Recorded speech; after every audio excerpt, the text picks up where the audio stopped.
Welcome to Motherhood. I'm Dr. Christina Hibbert, and as you know, I'm here each week to help you overcome the challenges, to become the best mom you can be, and to learn how to flourish in this really exciting ride we call motherhood. And boy, today we have a great topic. In fact, it's one that I get asked about all the time, personally, but also on the show. We get a lot of requests to talk about this topic, and we haven't really tackled it yet in the way we're going to do today, and that is work-home family balance, and how do we make that work for us? And really, we're going to talk today about how it's all about habits, and how can we create those habits that will lead us to that feeling of balance in our work and in our family and in our home and all the things that we have to juggle as moms. And the one reason why it took me a while to do this was because I had to find the right guest. And I'm really excited to introduce you to our fabulous guest today, who has started an amazing company, who is a mom of 4, and she somehow has found the way to make all this work. So I will introduce her in just a minute. But first, I want to thank everybody out there for joining us each week here on Motherhood. It is such a joy to get to talk about all these fun and interesting topics with you each week, all these things that really impact each of our lives as moms in different ways, and to get to join up with you online as well. I'm hoping that you have joined our Growing Through Motherhood Facebook group. If you haven't had a chance to do that yet, you can go to Facebook and just type in Growing Through Motherhood, and you'll find our group, and you can ask to be added, and I'll add you. And that's just a place where I'm hoping that we can kind of gather and talk about the things that we talk about here, because I get to talk about it, my guests get to talk about it, but you listeners don't really get to voice your opinions, and I'd love to hear from you there. Also, if you can join me anywhere on social media, on Facebook, my page at Dr. Christina Hibbert, Instagram at Dr. Christi_Hibbert. Also on, Twitter and Pinterest and all over the place. You can find us, as well as on YouTube. Many of you don't know that I video record most of these episodes and post them on YouTube. So if you wonder what the person looks like that I'm talking to, you can go to YouTube and check it out. And each episode, each week, we post the new episodes, so you can check that out. Also, I hope you will visit me on my website at drchristinahibbert.com. All the things we talk about here, I have all kinds of amazing free resources for you there, from blog posts, articles, to a lot of free gifts, including my new free webinar series, some of my other items like my 30-day growth plan. You can check that out, and lots of other goodies on there. So be sure to visit my website for that, as well as to links to my books and my webinar courses and whatever else I'm up to these days. You can find it all on my website. So, as I was saying, this topic about work, life, family, balance is a popular one. And, for anybody out there who's thinking, well, I'm just, quote unquote, just a stay-at-home mom, which, first of all, let's just get that out of our vocabulary, because there is no just a mom, and there is no just a stay-at-home mom, and there is no, we can't even say working mom versus non-working mom, because we're all working moms in our own way. It's the hardest job in the world that we have as moms. It never ends, as you know. And whether you are working outside of the home or inside of the home, or a combination of both of those, which, many of you are, this show is for you. Even though we're going to be talking specifically about moms who work at a job outside of the home and hopefully get paid for that job. And that's probably the only difference really than those that don't work outside of the home and don't get paid. This really, all the things we're going to talk about today, these habits we're going to talk about, can really help all of us as moms to enrich our lives and to really make sure that we're focusing our time and attention on the things that matter most to us and finding a way to make it work for us. Now, people used to always, well, not even used to, still do. Just the other day, I was interviewed on another radio program, and of course the question was, you have 6 kids, and they read your big bio and all these things that you've done. Mind you, many of them I've done 20 years ago, 15 years ago, 10 years ago, 10 weeks ago. It's not like I'm doing all those things right at the same time. But it always sounds really impressive when we hear everybody's bio and what they're doing, and you think, how does she do it all, right? And people ask me that all the time, and we're going to talk to our guest today about how she, quote unquote, does it all. But I just wanted to add my 2 cents that, my question, when I get that question, my answer is pretty much always the same. That, first of all, I don't do it all at the same time. And you can't really do it all at once. You can do it all in your seasons of life, but you can't do all of it all at one time. And I remember a few years ago when I was finally getting ready to publish my memoir, This Is How We Grow. I had been working on it for a good 4 years solidly. And before that, a little bit here and there when I could, because I had quit everything, all of my outside work, to focus on my family for a couple of years, especially during our hard time, to try to get us all, settled and healing and all of that. And here I'd put all this time into it. And as at that time at the beginning, I couldn't really work on it at all. And then eventually I could work on it a little bit, like 10 minutes at night. And then it became more and more until eventually, fast forward 4 or 5 years later, and I was finally publishing my book. And a friend of mine who is also a writer and dreams of writing a book, she had just had her 5th baby. And here I was finally publishing my book with my kids, and they had grown up a little bit. They weren't all babies anymore. And she was just saying, I wish I could be doing that. I feel like I'm not doing anything with my life, and you're doing this and da. And I just had to remind her, when I had a baby, I wasn't doing this. I wasn't publishing a book when I had a brand new baby. And when my life had fallen apart, I did quit all the other stuff. And it's taken me 4 or 5 years to get to this point. And as I say, I pretty much know now that whatever I want to do, it's going to take me 4 times longer to do it because of my kids and because of what I hope to do as a mother. And so the message is clear that we can do what we want to do in the right season of life. And so that's something I want us to keep in mind today for all of you out there thinking, oh, I wish I could be doing this, that, or the other, but I'm exhausted, or I'm breastfeeding, or I'm, dealing with crazy teenagers.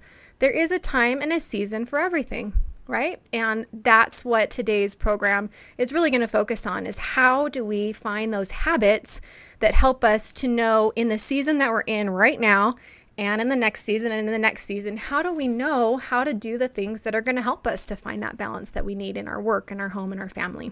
So without further ado, let me introduce our fabulous guest today, Katie Richardson. Welcome to our show. Hi, Christi, or should I call you Dr. Christina? No, please do not. No, call me Christi.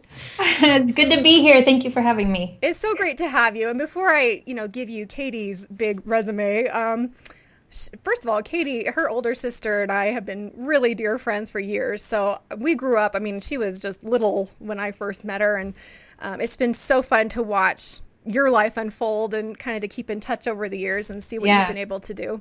Yeah. So that's why she's not going to call me Dr. Christi. Nobody should anyway, but really you should not. Hey, you earned it. Well, everyone should call you Dr. Christina. Yeah, I try to make my kids do that, but they're not. They don't care. So let me tell you a little bit about Katie. First of all, she is a mom of 4 beautiful kids, 3 boys and 1 girl.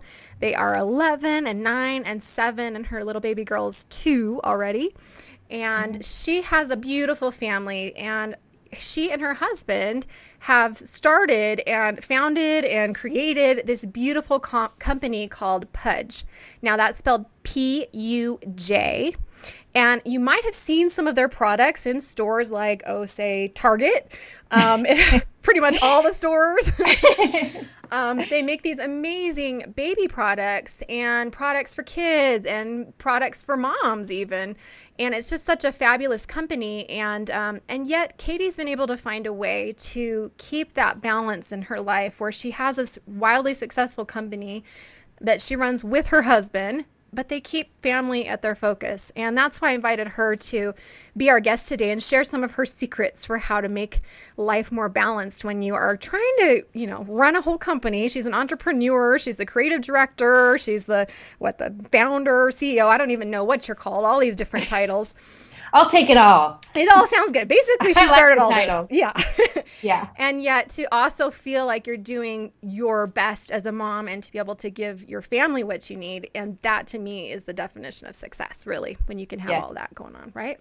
Yeah. So we are going to start by doing my Dr. Christie's Simple Solutions segment because I want to talk about Katie's fabulous company, PUJ. I want her to share a little bit about that company, and I want you guys to go check it out. So seriously, if you have a computer right now, go type in PUJ.com and start looking at the beautiful products, amazing products. I was telling Katie before we started, I wish I still had babies so that I could be using these products myself, the baby products. You need them, Christy. I do, and I'm going to get the cups I can use. The Yes. mom products I can definitely use.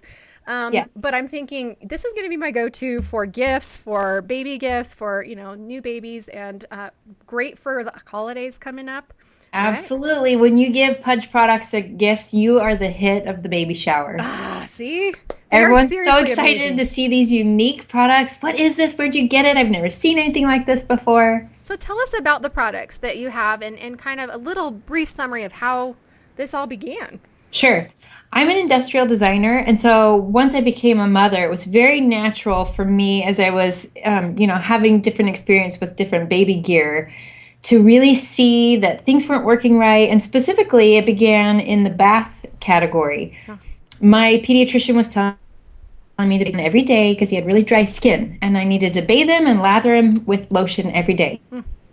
The chore, clearing off the counter space, taking everything into the kitchen if I was going to use the kitchen, leaning over the bathtub to fill the hard plastic bathtubs, and then just storing it afterwards was a really big issue. And I thought, there's got to be a better way to do this. Mm-hmm. And I came up with this idea in my head, and I started sketching it out. And I kept coming back to this design that was really simple, and it's based off of a brown paper sack. It's something that is flat. It pops open with what's called a living hinge, and it holds volume very easily. And then when you're done, you just fold it back up. And so I started sketching these ideas, and I found a material, and I prototyped my first PUJ tub. And it was a huge hit with my friends, and I just decided to really go for it. We took it to a trade show. Long story short, we did $1 million our first year in business. And behind the scenes, it was 2 years of struggle and sacrifice and giving all of our pennies and everything that we could to the patent attorneys to patent the product, and then just really going all in and hoping it would work out. And luckily, everybody loves the product. And then from there, we really tried to expand into other categories. And my main focus is all about your child, your PUJ. That's where the name comes from. Oh, I love and that name. I want people to really enjoy that time with your child. And I felt that products that weren't simple and were not working properly, they were a distraction in my life, and they were interrupting that special time with our child. And so PUJ really tries to create that environment where you can just have peace and calm and enjoy those special moments with your child, because they grow up so fast. You know that. We all know that. They grow up so fast, and I just want to foster an environment where you can really enjoy that time with your child. That's amazing. So we've got the PUJ tub. We have this really awesome towel, both for infants. It works with mom. You'll have to go on the website and check out the videos. Toddler towels, awesome bathtub treads that were recently launched, and they're wildly successful. Spout covers, and then really cool product that we just launched it's called the PUJ Fill Up, and it's a hangable kids cup. It just hangs on the fridge, and my 2-year-old can walk into the kitchen without asking me, pick up her own cup that she knows right where it is, fill up her water from the fridge, get herself a drink of water, and hang it back up. It eliminates the cup pile up that you get at the end of the day at the sink. I know every mother is familiar with that. Oh, yes. And it eliminates the, hey, Mom, can I have a glass of water? Because they can't get it. Their cups are high up in the counter. So it simplifies the whole thing. And it's, again, one of those little things that can end up making a huge difference in your life as a parent, and also for the child to really foster that independence. Yes, these products are so beautiful too. They're just fun to look at. They make you feel happy. We do try to make them beautiful. Function is like my first, it's the first thing I attack is function. Yes, of and then course. right behind it is beauty. It has to be something that you enjoy having in your home. Yeah, absolutely. And I love, like I was on the website today and there's the little suction cup hanger things that you can put on the bath to hang Yes. towels, Yes. and the spout cover is awesome. It makes the spout soft so that the kids don't get hurt. And I mean, Yes, there's it's a truly soft spout cover. featured on the Today Show, I believe. Yes, just Wow. recently. See, that's pretty awesome. I Yeah. mean, really, these are really fun, happy products that, like Katie said, simplify your life and allow you more time with your kids, which who doesn't want that? And also, then there's also a line of mom, like spa care kind of products as Yes. well, because, you don't want to forget the Yes. moms. And We're going to talk about that more about taking care of yourself. we'll talk about that in a little bit. But so for now, that is my simple solution for today. If you're looking for a gift for the holidays, for a baby gift, if you have a child yourself that you need these cups for sure. These cups are awesome. I'm getting them myself. Katie already They're a told game me, right? changer. They're a game changer. They are. And it's just a fabulous, fun, happy, family-friendly company that you'll see by the end of the show. You'll love Katie enough to want to go check it out anyway. But I thought I'd just start with the show so you could learn a little bit about what she does in her company. So go check it out at pujpudge.com.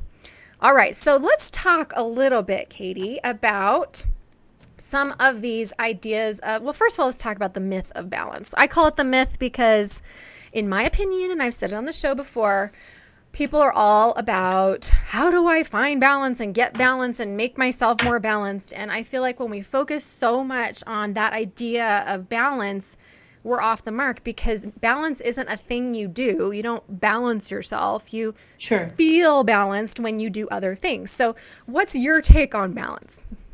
Well, I've never heard anybody say, "Hey, how was your day today?" Great.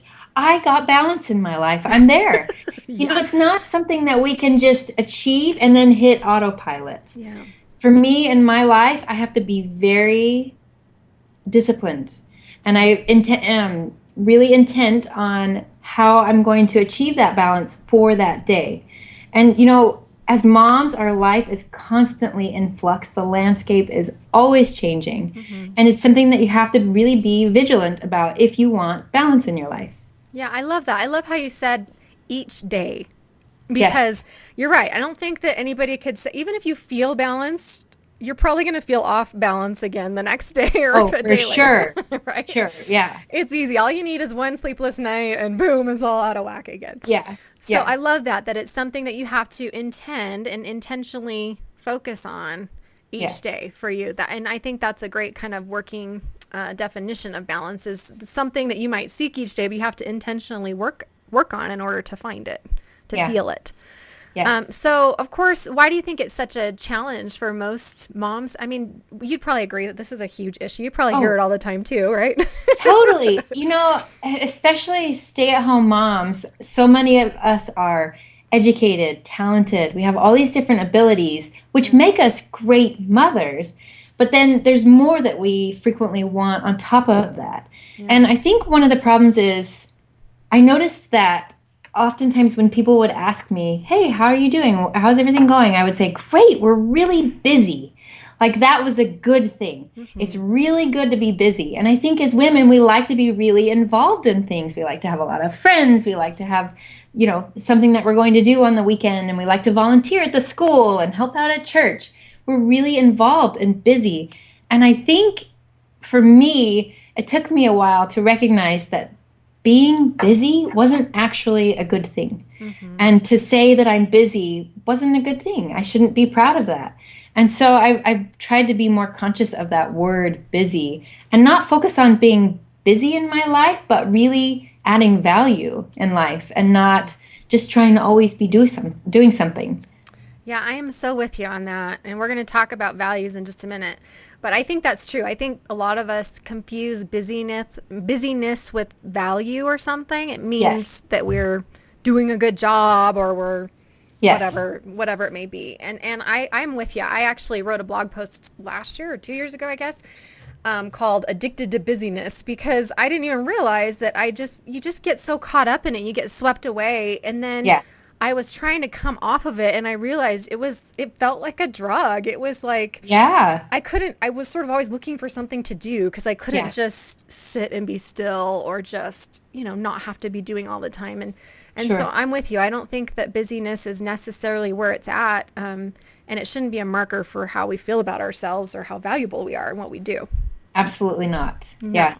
So instead, you focus on, you're going to give us a few different sort of tools, strategies, I guess, Sure. that you've learned in your life. I mean, you've had a very full experience so far. You're still young and you still have, a young family that you're raising, but you feel like you've gotten to a place. Well, first of all, let me ask you about that. Tell us about Sure. just personally where you feel you've been able to get in your life with your work and your family and your home balance, and how do you feel like you've been able to manage that? And then we'll go into these 5 strategies that you want to share.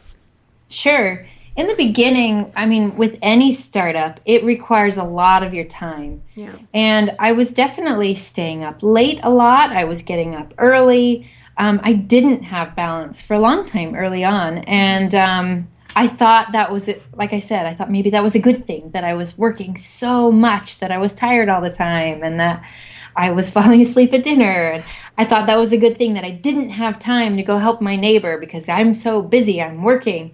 And I reached a point in my life where I realized, this busyness, or this demand that life has on me, it's not really going to go away. And if I want to have calm and peace in my life, I need to do something about it today. Not put it off a year from now, 2 years from now. I need to start doing something today. And I made a very conscious decision, and I started making changes in my life. And we're going to talk about that more. But like I said, I had to be very strategic and disciplined and conscious of what was going on in my life. I think conscious is a great word.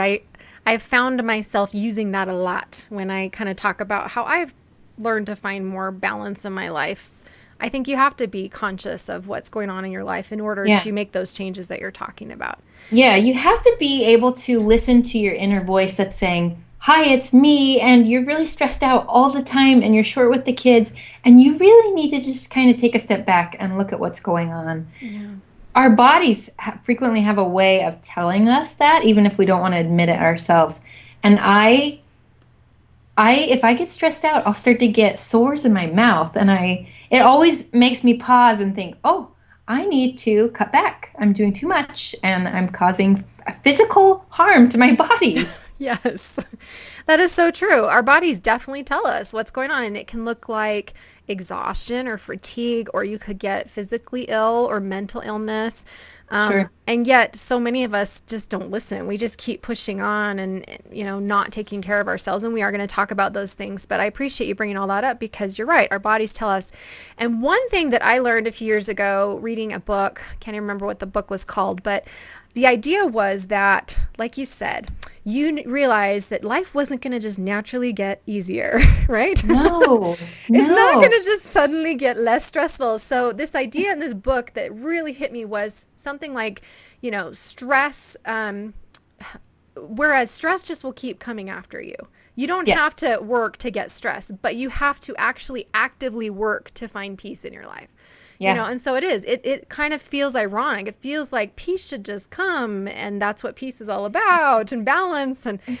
But no, balance and peace require a lot of work. Yes. In fact, the way I phrase it is I fight for that every day of my life, for peace and balance. I have to fight for it, and it is a fight. Yeah, I love that. I think that's so true. And for those of you listening out there, this is a great take-home point, that you're going to have to be willing to fight for the balance that you want to feel in your life, and the peace and the love and the joy and the experience of motherhood that you want to have, or the experience of work and home and family balance that you want to have. You have to fight for it. It's going to take some work, but don't fret, because Katie has some great suggestions that she's learned along the way, and I wholeheartedly support all of these. I think they're all super important.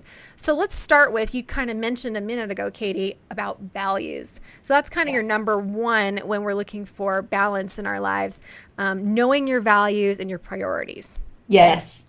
As working mothers, so often things pop up in our life, and at the last minute, you're having to travel to go to a work conference on the other side of the country, or you're going to be missing your son's soccer game on the weekend because you have to work over the weekend. And really knowing and understanding, where are my priorities and values, and And then when those things pop up, it's very easy for me to then respond and make a decision. Because so often there's two good things that we're having to weigh, and it's hard to know which one is right. And if you really understand and know your values and where you stand, then for me, it's easier to make those decisions. And again, when it's easier to make decisions, then we're eliminating stress and we're just bringing more peace and balance into our life. Which is what we want. Exactly. Yes. So, yes, so we have to focus on our priorities and our values in order to be able to then, like you say, it does help you understand when you say no or when you say yes. So for example, you kind of started in on an example like this, but Sure. there are going to be some times where it might be more important to go to that meeting across the country and miss Yes. the game. But Yes. maybe there's a major recital or event where it's like, no way, I can't not be there for my kid. And I don't care how important the work thing is. I've got to do the family thing this time. Sure. And I mean, one example is my husband has to travel internationally in the next couple of weeks, and he's probably going to miss Thanksgiving. Oh, And so we already talked about it as a family, and we are just already planning our own little Thanksgiving. And to me, it doesn't matter about the date, but it matters that our family is spending time together. And if it has to be on a different date, then the kids are understanding. And I think that's really important to not just make those decisions and then cast them onto our kids, but really for me and my husband, we really try to involve the kids in a lot of those decisions and help them come to the same conclusions that we're coming to. So they're so understanding and they can appreciate the whatever solution we came up with. That's a great tip right there. And one that actually I think is really helpful and it can be applied in a lot of ways. For Sure. me, I hate going to field trips, but I promise my kids that I'll do one a year when they're little, at least one a year. So I ask them, what's the most important thing that you want me to go and be the chaperone of the field trip this year? And I will volunteer in the classroom, but it's like, how do you want me to volunteer? Would you like me to come and teach your friends, or do you want me to come and do this? So if you ask the kids, and also this applies for the holidays, which we did this a few years ago, ask your kids what traditions they most appreciate about the holidays, and then do those things. And we're going to talk about simplifying in just a minute. But I love how you involve your family, because the kids can often be the thing that guides you. When I asked my kids what they most valued for the holidays, I was surprised. It had nothing to do with what I thought they wanted to know. It was like these little things that we did that I didn't even really call traditions, but to them, it's what they remember, that we went here, or we did this, or we served this person. And that was the thing that mattered most. So, ask your kids what matters most to them and let them be involved in the family decisions. And that goes along with family priorities, I would think, and values as well. Totally. There is so much wisdom in those young, simple minds. Mm-hmm. And even when it comes to really big business decisions, I frequently run them past my kids because they are completely emotionally disconnected from the outcome. Oh, brilliant. And they have a lot of clarity. And I involve them not just in family decisions, but oftentimes in business decisions. Oh, I love that. I love that. So it truly is a family company. Totally. Absolutely. I love that. And I think that's another one too, that when you value your family and when your family is a priority, when your children are a priority, when your role as a mother is a priority, you do naturally look for more ways to involve your children in your work as well. I think I've told the story here before, but the first time I took my young daughter with me, she was 10, when I took her with me when I went to speak somewhere. Before it was just, mom's leaving again and she's going to speak somewhere. And, I don't go for very long, but she really has a hard time when I leave. And this time I took her with me and I was speaking to a group of parents who had all lost a child, and I was talking about grief and loss, and I shared some of my own experiences, and then afterward they came up and they were sharing all of their experiences with me, and she heard all this, and afterwards she said, "Mom, you're really important. I'm glad you're doing the work that you're doing." And I thought, that's really neat. Yes, for her to get to experience that side of you, which she sees the mom side, so to see Dr. Hibbert connecting with all of these women who have common ground. Right. And, when our kids get to see what we actually do and how we bring what we bring to the world and what we're really about in that role, I think they not only understand what we need to do better, but like you say, they become more involved in helping us make our decisions in our, in our home and in our family and in our work life as well. Now, how do you think, what are some just tips that you would give for moms listening about how they might figure out if they're thinking, I don't know what my priorities are. I think they're my family, but it doesn't feel like my family is coming first. Or, how do we do that? Because it seems like we might even think we know, and then that busyness of life comes and sweeps us away again. What are some things you found helpful in that? Well, I can tell you what my list is. My list is God, family, and then work. Yeah. And, as I make all of those things a priority, I can tell you a story about when we were doing the Kickstarter campaign for the hanging cups. Oh, yeah. It's a really big ordeal to kind of put together that campaign. And we had blocked out 3 days where we were going to be shooting video for the Kickstarter campaign. And we had planned the whole thing to be shot in another state.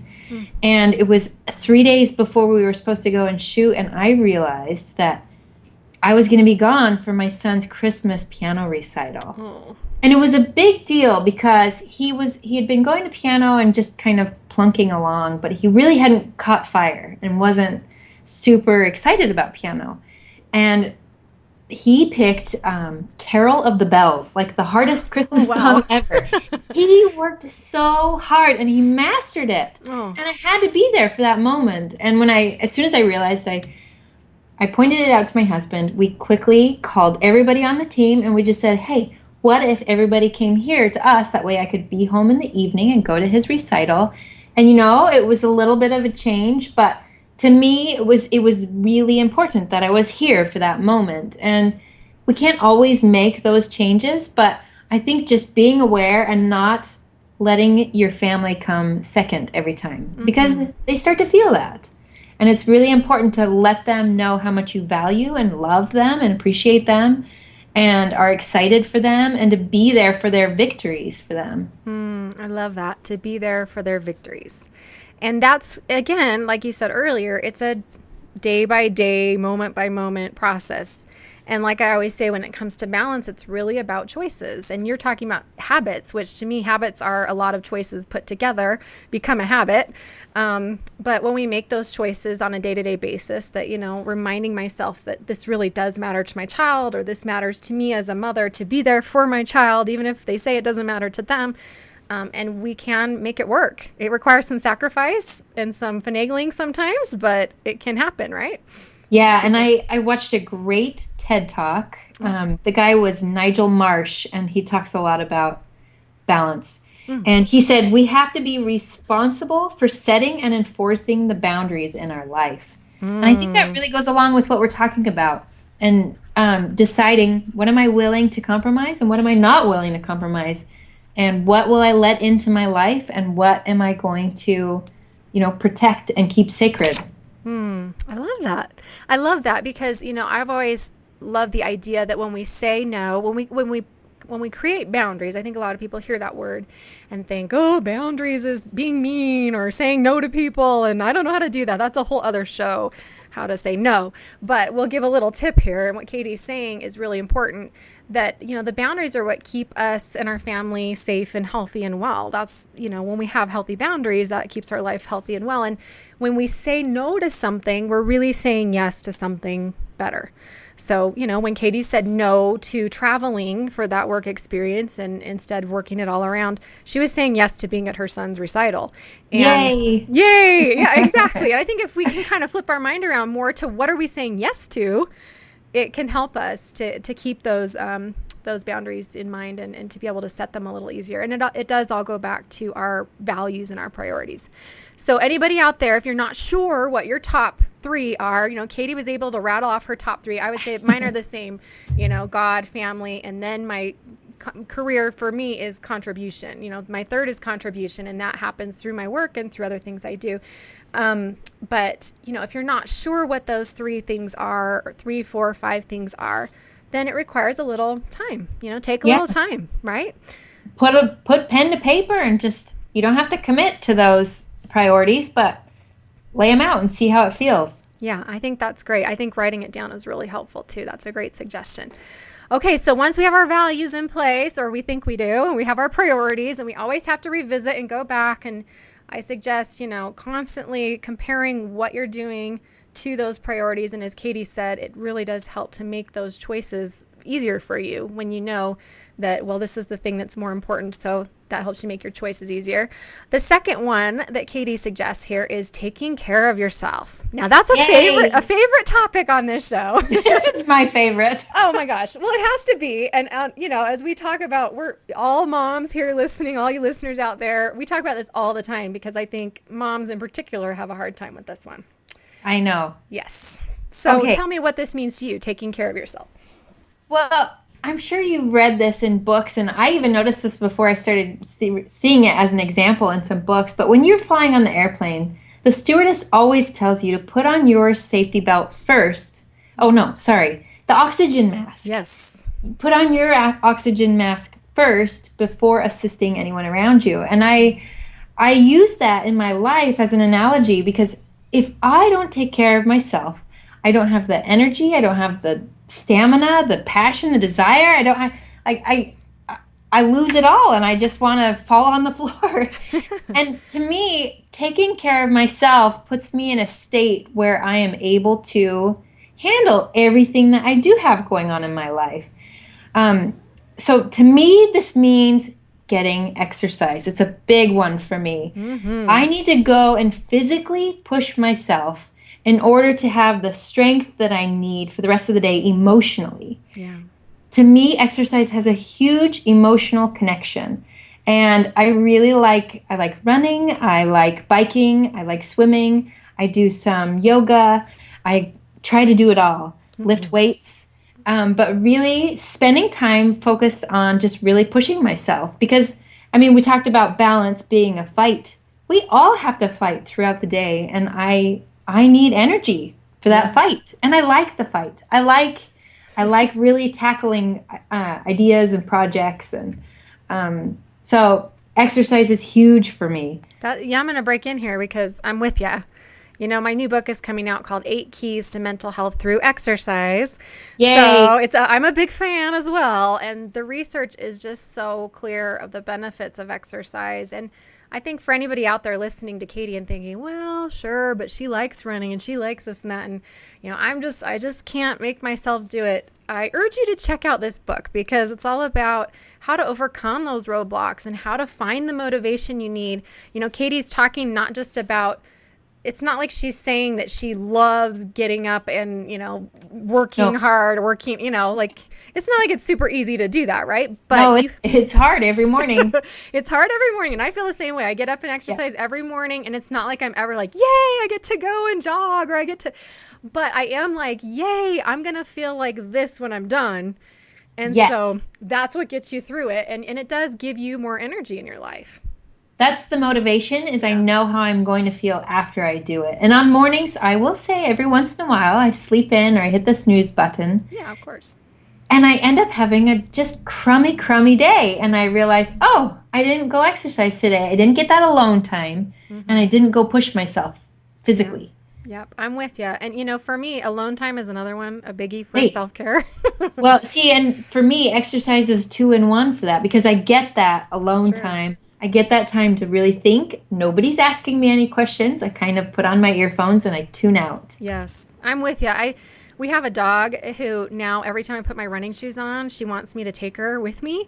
So I literally can't wear my running shoes in the house or else she's just begging to go. And so I always feel guilty and I take her. But the other day I came back and I told my husband, I said, I'm tired of taking the dog on my jog. It's not my time anymore. I'm just taking care of her because she's running crazy. And so, it really can be that downtime, that time to process. You get great ideas. You can be more creative when you're having stress at work or in your family at home. Exercise is a great time to work out your life's problems as well. And also, of course, give you that boost of energy. So what else would you suggest as far as self-care?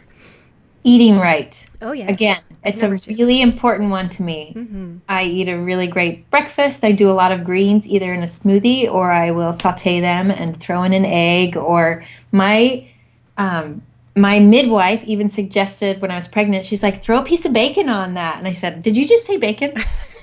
Ooh, I like that. So eat right, eat real food, eat a lot of greens, drink a lot of water.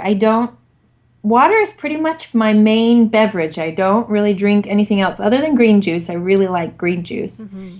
But these are really simple things that end up making a huge difference in my day, in my outlook, and in my overall mood. Mm-hmm. And when I eat right, then I feel good.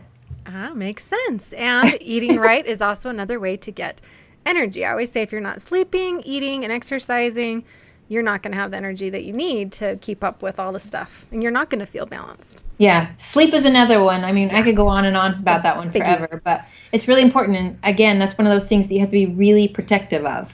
Yeah, I realized a while ago, it's family sleep too. I mean, really, one day we were having just a terrible morning, and it dawned on me that everything went back to the night before. When you have a terrible morning, getting your kids out and you're stressed and you're trying to get off to work, or your kids are trying to get to school and everybody's cranky, it all goes back to the night before. And how much do you prepare for the next day? And are you getting everybody to bed on time? And when your kids aren't sleeping right, you're not going to be sleeping right. And when you're not sleeping right, you're not going to have enough energy to deal with your kids or your work.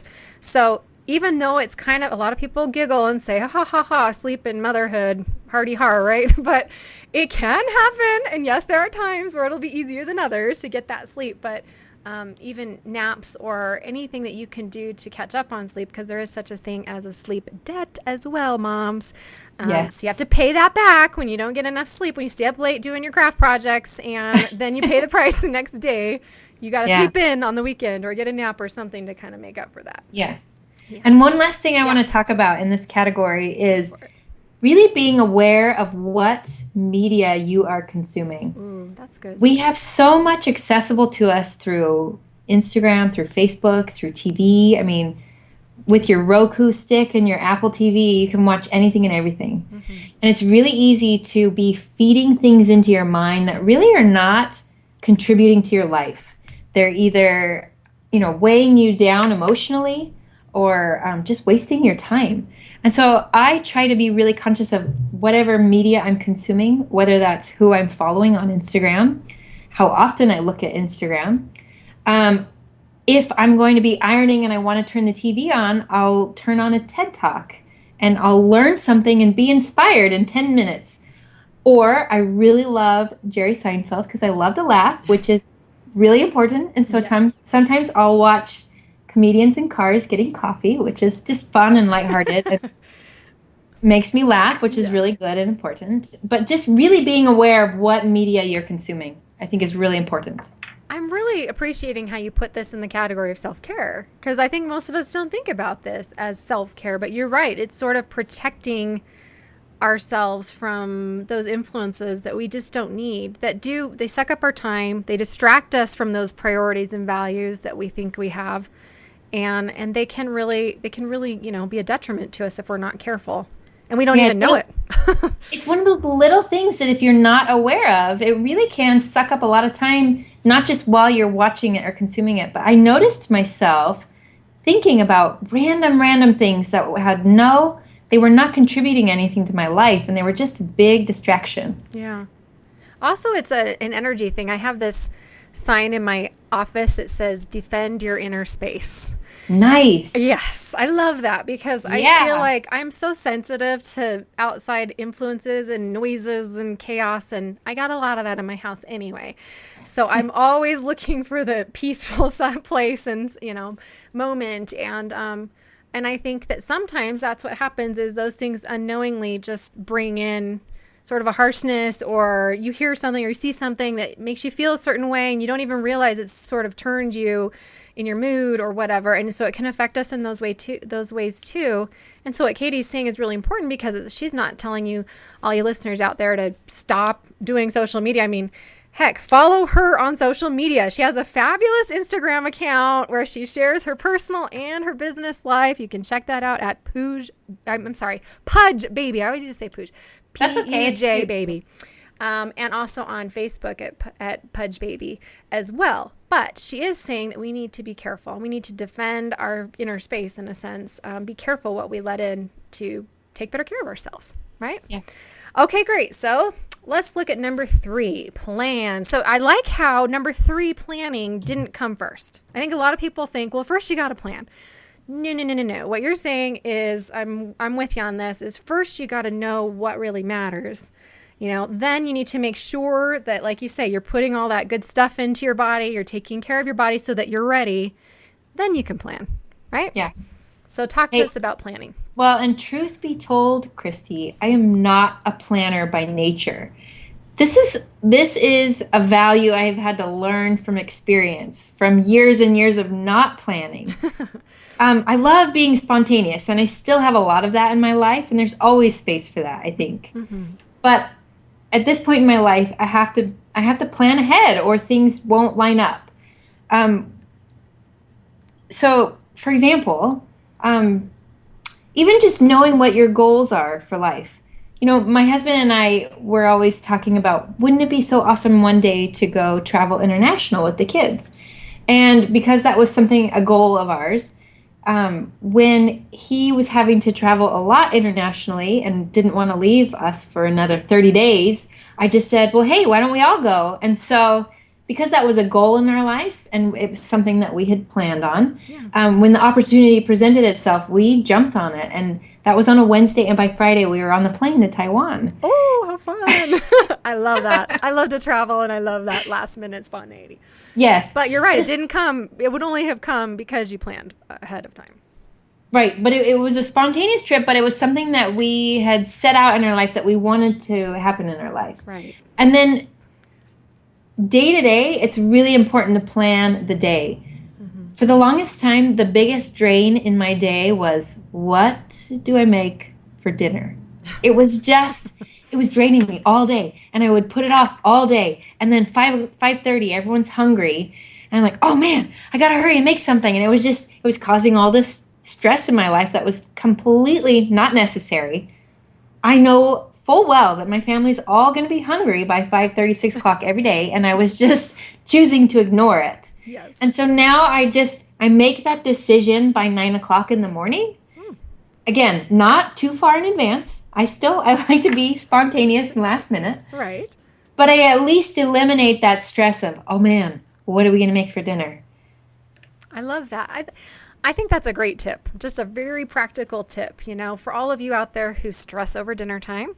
This is a great tip to plan ahead. And I'm with you. I love the days, and I don't do it every day, but I like the idea of having a time set. But when I have dinner in the crock pot by the time the kids are leaving or something, I love those days because I know what's happening and I don't have to really work later. Yes, the crock pot is a lifesaver. It's a lifesaver. Yes. But and you're not the type of person that's going to make a calendar for a month, but some people might do that, plan a month ahead or a week ahead or whatever. And I'm not that way either because I kind of like to eat what I feel like eating that day. But Totally. That way, if you need to go to the store, if you need to plan extra stuff, you have more time. So that's just another idea of planning. Yeah. So what about like planning to kind of, your work days versus your home days, keeping that in balance? Sure. So, my life is constantly in flux, and my kids are in different stages. And right now, I'm kind of phasing out of one stage where I was a full-time stay-at-home mom. And I've been that for the last 2 years. And even before then, I was mostly that. But I'm phasing into a new part of my life where 2 days a week, my daughter is going to a really great friend's house, and she has friends there, and she's happy. And it's just during school hours. And I'm coming to work, which is kind of fun and exciting for me because for so long I was always just working from home. And that way I'm able to eliminate more stress in my life because when I can't get to something on Monday, I know, oh, I'm going into the office tomorrow. I'll be able to get to it then. And I can let it go, put it aside for the time being, and really be present when I am home.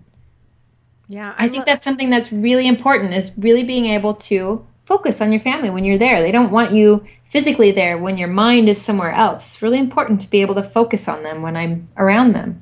I think that's a tough one for a lot of working moms, to leave the work at work and to not be working on it at home. And I work from home mostly now. Before I've worked in offices and all, different.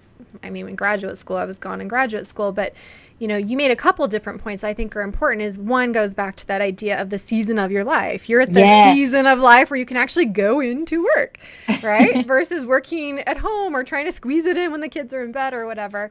Yeah. A lot of you out there listening might be in that season of trying to squeeze in what you love to do or your work when the kids are napping or in bed. And I'm always amazed at how a lot of the younger moms can do that, because I've always felt like, oh, I'm too tired. I just want to take a nap when my kids are taking a nap. But but and a lot of people say to me now, how do you do what you do? And it's like, well, all my kids are in school now. So when you have that going on, then you can count on the days to be yours and to get things done too. So that's the first point, is that, you got to remember those seasons of life. And Katie's kind of saying, plan according to those seasons for what you need, but also use the resources that are available. And that's the other thing that I heard you saying was it's okay to get a babysitter, to get some childcare, to, I used to be really afraid to admit that I had a babysitter for my baby when, my other 5 kids were in school, and my baby, I would just take her a couple days a week for like 6 hours a day. So I'd have 2 days where I could write or work on whatever I need or see clients or whatever I was doing. And I don't know why I felt so guilty saying that. It's like, if you say I have a babysitter, there's something wrong with you. But it really is, like you say, when you find a good option for your child, it's a loving thing to do for them. It's a loving thing to do for you. You're all happier when you come back together. And then you can really focus your time at home on your family and not in trying to keep up with the work all the time. Yes. And I want to address something that you just brought up. Yes. The guilt. Guilt. Oh, yes. Every mom experiences that guilt. And I was having it a lot in my life. And it wasn't even because I was going to work a lot. In order to start our company, we lived on very little for a long time. So anytime I spent money, I felt guilty. I felt guilty buying groceries for my family. And I felt guilty if I had my kids at a friend's house for 2 hours while I could do some work. And I just thought, why am I allowing this negative energy into my life? And I consciously made a decision that anytime I felt that guilt, I was going to replace it with gratitude. And it is something that has been making a huge difference in my life. And it's not to say I don't still have those thoughts pop in my head of guilt, but I instantly know how to attack it and get rid of it in my life. And it has been changing a lot of things in my life. Just being able to be grateful that you do have a good friend and a home that your child can go to for a couple hours a day, and really being grateful for that. And it changes the whole situation. I think that is a great tip, and I hope everybody out there is listening to what Katie just said, because I've never heard it put that way, that you turn the guilt into gratitude.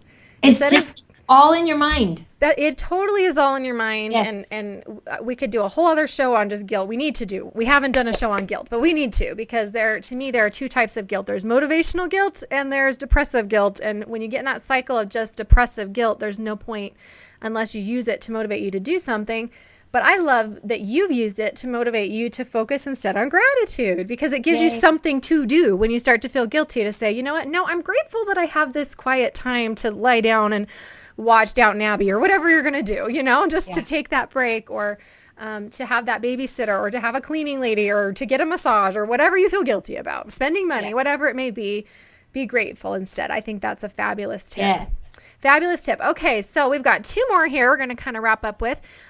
4, and I think number 4 is simplify. And boy, do I love that word. I love anything, all that it means, and I'm always trying to put more of it into my life. But, when I see your pictures on Instagram and your pictures on your website and your products, to me, that's what I think of. I think of simplify, and that's what you were trying to do with your PUJ products as well.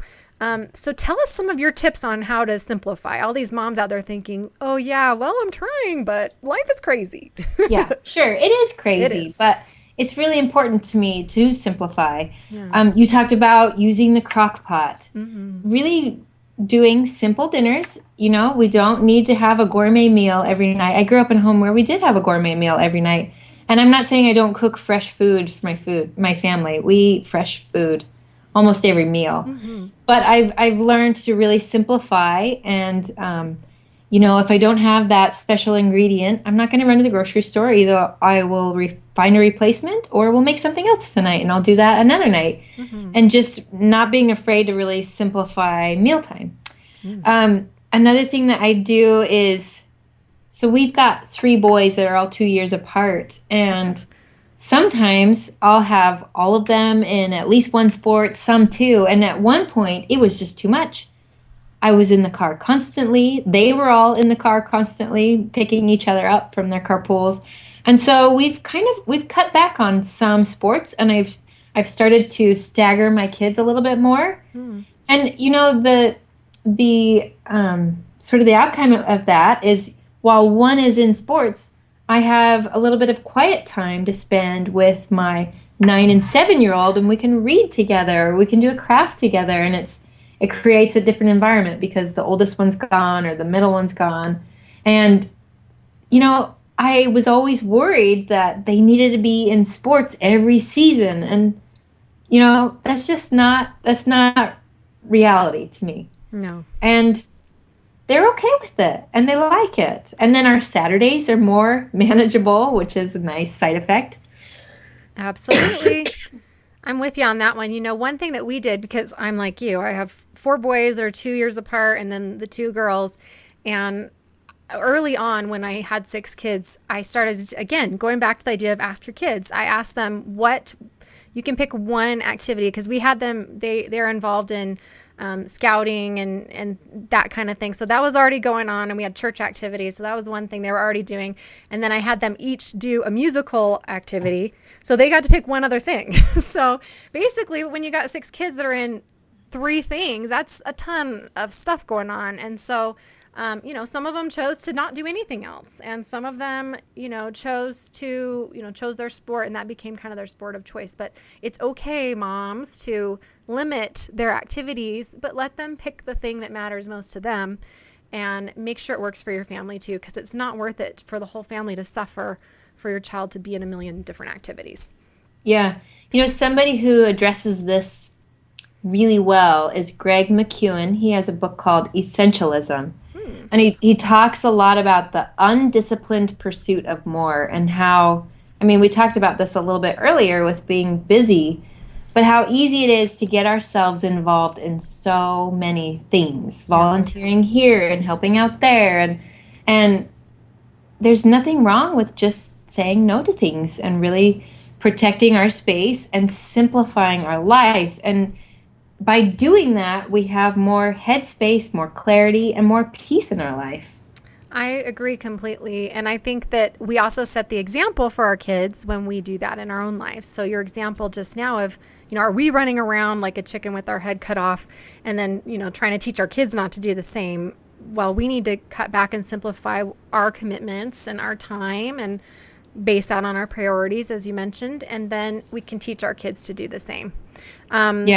Now, we are getting close to the end of time here, which always goes way faster than I plan. But let's just talk about this last idea of letting go of limiting beliefs. This is your number 5, and I think this is a brilliant one. Very important. Tell us what you mean by let go of your limiting beliefs. It has application to so many things. It's really easy in our life to see hurdles and road blocks and say, I can't do this and I can't accomplish that. And really, if we just look at those situations and say, what does this make possible? When we have, trying to think of a good example.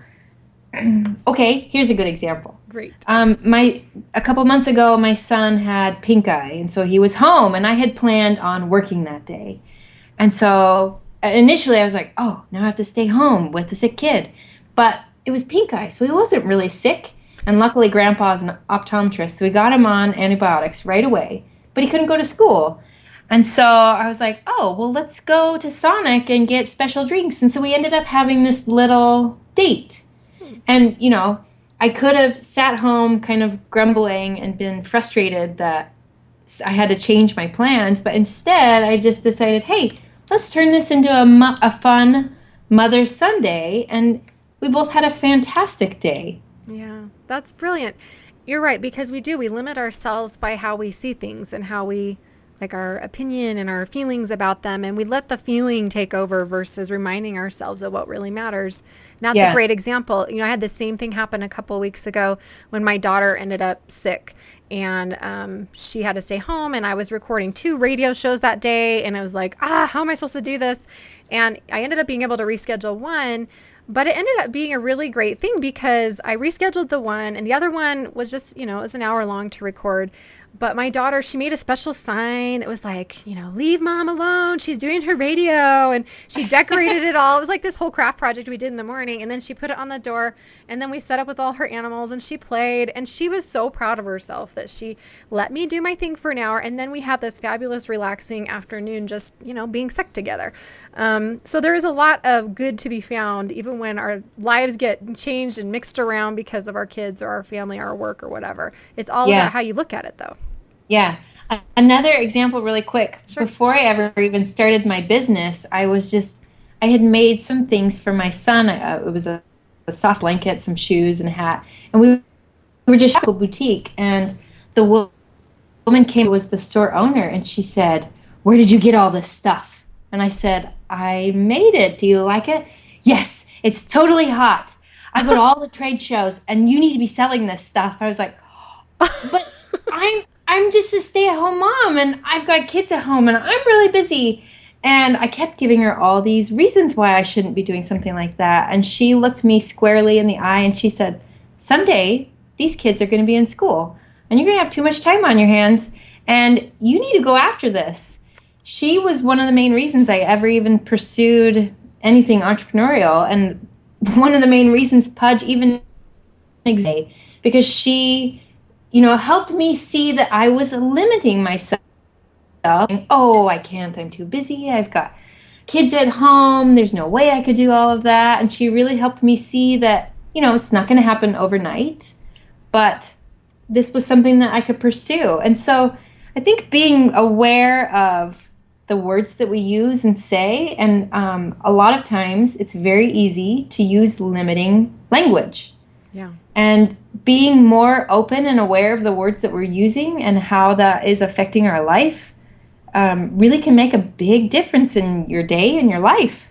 I think that is a great example. I love that story because you're right. You hadn't even thought of that. And here's someone telling you, look, and you're right. Everybody listening, Katie is absolutely right on when she says that this job as a mom, it never ends, but it does change and evolve. And even now I quote unquote only have 4 kids at home, and it's different than having 6 little kids at home, and having them off in college. It kind of gives you a glimpse of the future when they're all going to be doing their own thing, and you're still a mom, you're still going to be there for them and have your work to do, but you can also have what you want in your life.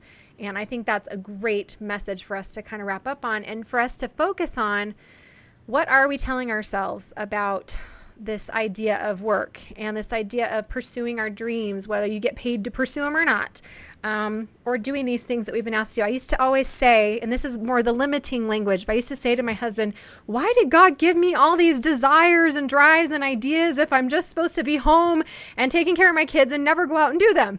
And instead, eventually you have to turn that around and say, "Yeah, why did you give me all this? It must mean something. What am I supposed to be doing here?" And it just depends on your approach, right? It's all about how you see it and how you look at it. Totally.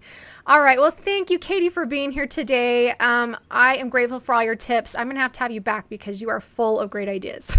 Oh, thank you, Christy. This was so fantastic and fun. And it's a topic you can probably tell I'm very passionate about. Yes. Well, I don't blame you because you seem to have found some way to make it work for the season of life that you're in. And all of you listening, hopefully you'll apply the great suggestions that Katie shared today, and you'll hopefully check her out. It's Katie Richardson. You can find her on Instagram at PUJ Baby, PUJ, again, baby, and also on Facebook page. Go like their page, PUJ Baby.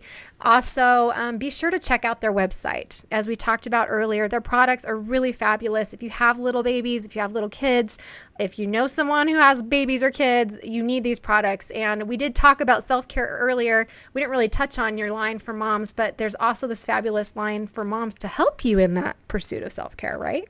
Yes. And once you're able to really get your life in balance, that's when the fun happens. Oh. And ultimately, that's what I want, is to just have fun. Let's just be honest. I just want to have fun. So that's my main goal here. I'm with you. I'm with you. And I think that's one of my mothering mantras too, is that I want my kids to remember that I was fun and that we had fun and we made memories. And you're right. I love that. Listen to what she just said. The fun begins after we get our life in balance. So if we start applying these things, then we have more freedom. You really do have more freedom to live the life that you want. And that's what I mean by flourishing. I mean, that's what we're talking about. We can have a flourishing life, but first we got to do the work that takes to get ourselves to that feeling of balance in our lives. Yes. Good way to sum it up. Yes. All right. Well, thanks again, Katie, for being here. Everybody check her out at PUJ.com and be sure to go buy some of those products for the people in your life or yourself. Yes, they're they'll fabulous. thank you for it. Yes, absolutely. They will thank you for it because they're really fabulous. And especially with the holidays coming up, don't forget to check that out. Now, and for everybody else, I'm so grateful for you tuning in here each week. I hope you will visit my website at drchristinahibbert.com for much more on all these topics, as well as my blog post on balance, why I think it's a myth, and how you might have gotten it wrong, but how you can get it right. So you can check that out. Also, my links to my books. I mentioned 8 Keys to Mental Health Through Exercise, and also, of course, This Is How We Grow and Who Am I Without You, and my brand new webinar courses and free webinars that you can check out there as well. Until next time, I hope you will choose to grow through motherhood instead of just going through it, because it's a whole lot better to grow through it and to do it here together each week on Motherhood Radio. Until next week, have a great one. Bye-bye, everybody.